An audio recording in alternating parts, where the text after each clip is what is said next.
Ipinababasura ni Vice President Sara Duterte ang mga impeachment complaint laban sa kanya.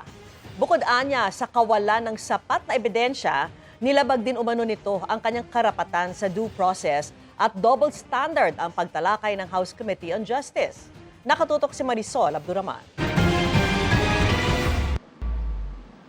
Sa 15 pahinang sagot ni Vice President Sara Duterte sa House Committee on Justice, sinabi niyang ang mga panibagong impeachment complaints ni-recycle lamang mula sa reklamo noong isang taon na dineklarang void ab initio ng Korte Suprema.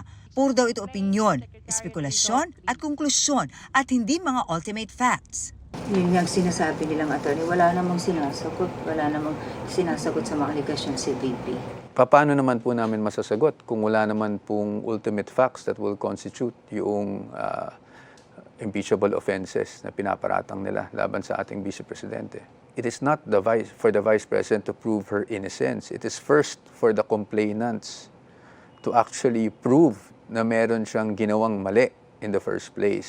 Pagdiin ni Duterte, ang simpleng aligasyon lamang ay hindi ebidensya at mga aligasyong nakabase sa espekulasyon ay hindi dapat tanggapin. Kaya hiningi ng bise na i-dismiss ang impeachment complaints. Una niyang katwiran, nilabag daw ang kanyang karapatan sa due process. Double standard daw ang pinairal ng komite sa pagtalakay sa impeachment complaints laban sa kanya at laban kay Pangulong Bongbong Marcos. Agad daw kasing isinantabi ng komite ang mga seryosong aligasyon laban sa Pangulo.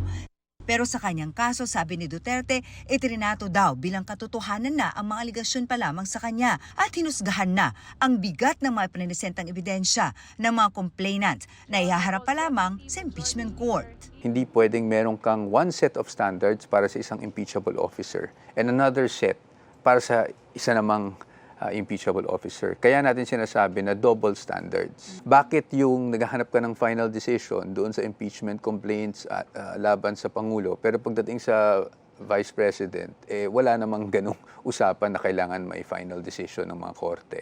So mani-maning paggamit ng bise sa kanyang confidential funds, tinukoy ng bise ang notice of disallowance ng Commission on Audit na basihan daw ng akusasyon. Sabi niya na hindi raw pinansin ng komite na may petition for review pa ito na nakapending pa sa Commission on Audit.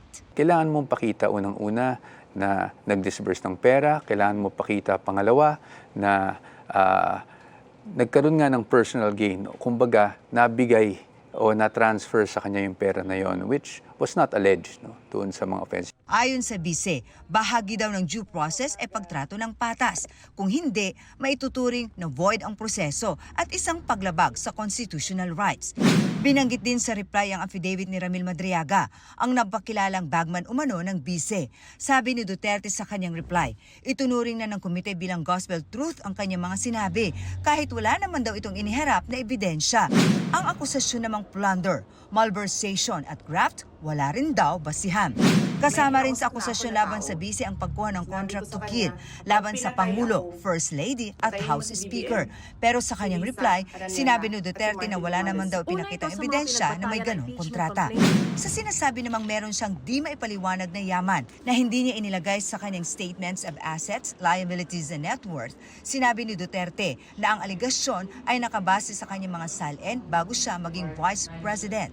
Sinabi na raw ng Supreme Court na ang mga akusasyon dapat ginawa sa termino ng isang impeachable official, hindi bago siya nahalal o na-appoint. Sa akusasyon namang meron siyang hindi idineklara mga bank accounts, nakabase lamang daw ito sa isang online article noong 2016, kaya maituturing daw itong hearsay o chismis lamang. Kaya sa mga impeachment complaints daw, walang naipakitang ultimate facts na susuporta sa anumang impeachable conduct. Ipinauubay na raw ng depensa sa komite ang kahihinatnan ng impeachment complaint sa Vice President. Umaasa silang pagbobotohan ito, hindi lamang base sa kanilang konsensya, kundi base sa mga ebidensyang ipinisinta sa kanila.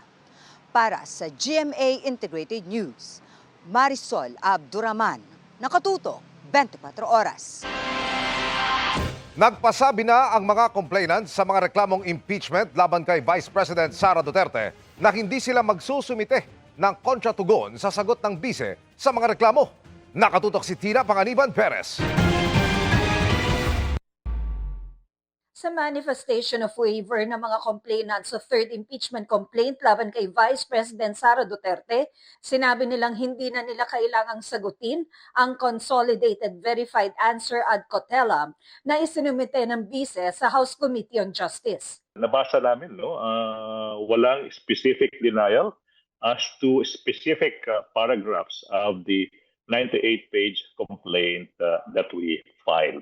So for that reason alone, talagang wala pong basihan, wala pong silbi yung paghahain ng isang reply to an answer na hindi naman po sinunod. Ano yung pinaka-basic requirements sa rules? Pinabulaanan ni Atty. Ligutan ang mga sinabi ng bise na walang ultimate at evidentiary facts sa mga reklamo.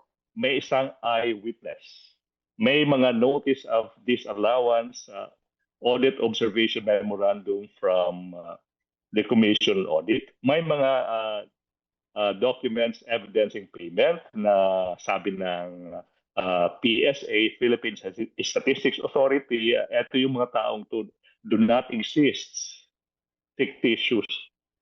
Despite that, you still have the courage and the gall to claim wala man lang ultimate facts. Pinabulaanan din niyang recycled ang mga alegasyon na ayon sa bise ay ibinasura na noon ng Korte Suprema.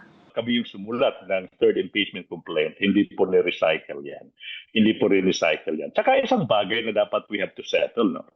Yung decision ng Supreme Court in Duterte versus House of Representatives last year, never po diniscuss ng Supreme Court na walang basihan on the merits yung impeachment complaints filed last year. Si Atty. Nathaniel Cabrera, complainant sa fourth impeachment complaint laban sa bise, naghain din ng manifestation of waiver to file a reply.